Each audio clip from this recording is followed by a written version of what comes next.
Voter কার্যক্রম সাময়িক কার্যক্রম বাড়াতে হবে। আমরা কিভাবে মানুষের পাশে থাকতে পারি বিভিন্ন ধরনের সমালোচনা শুরু হয়েছে। আমাদেরকে এই দিক থেকে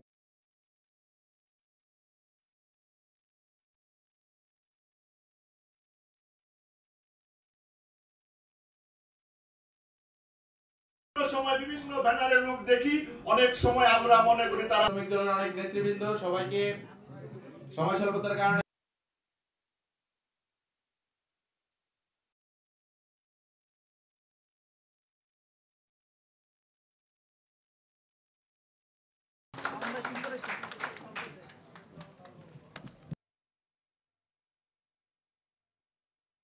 ঈদ পুনর্মিলনী অনুষ্ঠানের প্রধান অতিথি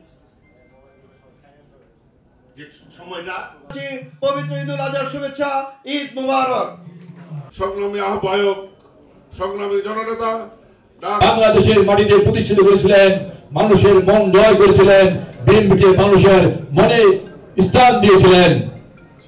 শহীদ রাষ্ট্রপতি চরমন সাদাতের পরে আমাদের নেত্রী দেশনেত্রী বেগম খালেদা জিয়া সারা বাংলাদেশে ঘুরে ঘুরে সারা বাংলাদেশে মানুষের জন্য কাজ করে, বিভিন্ন উপজেলা পৌরসভায় ঘুরে ঘুরে, বন্যায় ঘুরে ঘুরে, জলোচ্ছ্বাসে ঘুরে ঘুরে তিনি বিএনপিকে মানুষের বুকের ভিতরে স্থান দিয়েছেন। পরবর্তী পর্যায়ে আমাদের নেতা তারেক রহমান, আপনারা দেখেছেন সারা বাংলাদেশে তৃণমূল পর্যায়ে গ্রামে গ্রামে তিনি ঘুরে বেরিয়েছেন। শীতের দিন, শীতের সময় তিনি কিন্তু বাসায় থাকতেন না, বিভিন্ন শীত এলাকায় রাত্রে ঘুরে ঘুরে তিনি শীতার্তদের কম্বল বিতরণ করেছেন। বন্যার সময় বন্যার্ত এলাকায় তিনি সাহায্য করেছেন। সারা বাংলাদেশে এমন কোন ইউনিয়ন নেই, এমন কোন পৌরসভা নেই যেখানে তারেক রহমান যাননি। তিনি এই বিএনপিকে মানুষের বুকে স্থান করে দিয়েছেন। বিএনপি একটি জনগণের দল, এই জন্য আপনাদেরকে জনগণের সাথে থাকতে হবে।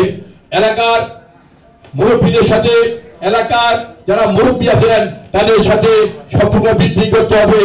এলাকার মা বোনদের সাথে সম্পর্ক বৃদ্ধি করতে হবে। এলাকার যে কোনো সামাজিক অনুষ্ঠানে আমাদের সবাই এগিয়ে যেতে হবে, সামাজিক অনুষ্ঠানকে আমাদেরকে সহযোগিতা করতে হবে। প্রিয় সাথী বন্ধুরা, তাহলেই কিন্তু আমরা আগামী যে কোনো কাজে আমরা সফল হতে পারবো। আমাদের নেতা তারেক রহমান বলেছেন, জনগণই সকল ক্ষমতার উৎস। জনগণ যদি মুখ ফিরিয়ে ফেলে তাহলে কিন্তু আর কিছুই করার থাকবে না। এই কারণে যেহেতু বিএনপি জনগণের দল, অতএব আপনাদেরকে সবাইকেই এখন থেকে এলাকা এলাকায় মুরব্বীদের সাথে সম্পর্ক বৃদ্ধি করতে হবে, মা বোনদের সাথে সম্পর্ক বৃদ্ধি করতে হবে, ছাত্রদের সাথে সম্পর্ক বৃদ্ধি করতে হবে, যুবক ভাইদের সাথে সম্পর্ক বৃদ্ধি করতে হবে। প্রিয় সাথী বন্ধুরা, আজকে শুধু একটি কথা বলতে চাই, আমি আমার বক্তব্য দীর্ঘায়িত করব না। আজকে এই সরকার তাদের ক্ষমতাকে দীর্ঘায়িত করার জন্য আজকে আন্তর্জাতিক একটি চক্রান্তের সাথে মিলে আজকে নতুন করে ষড়যন্ত্র করছে।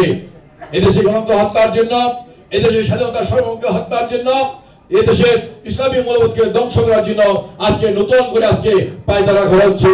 আমরা বলতে চাই, আমরা বাংলাদেশের মানুষকে সাথে নিয়ে তারেক রহমানের হাতকে শক্তিশালী করে সকল চক্রান্ত, সকল ষড়যন্ত্র প্রতিহত করে বাংলাদেশে গণতন্ত্র প্রতিষ্ঠা করব, বাংলাদেশের স্বাধীনতা সার্বভৌমত্ব আমরা অক্ষুণ্ণ রাখবো, বাংলাদেশের ইসলামী মূল্যবোধ আমরা অক্ষুণ্ণ রাখবো, বাংলাদেশে শহীদ জিয়ার আদর্শ, বেগম খালেদা জিয়ার আদর্শ আমরা বাস্তবায়ন করবই করবো ইনশাআল্লাহ তারেক রহমানের নেতৃত্বে।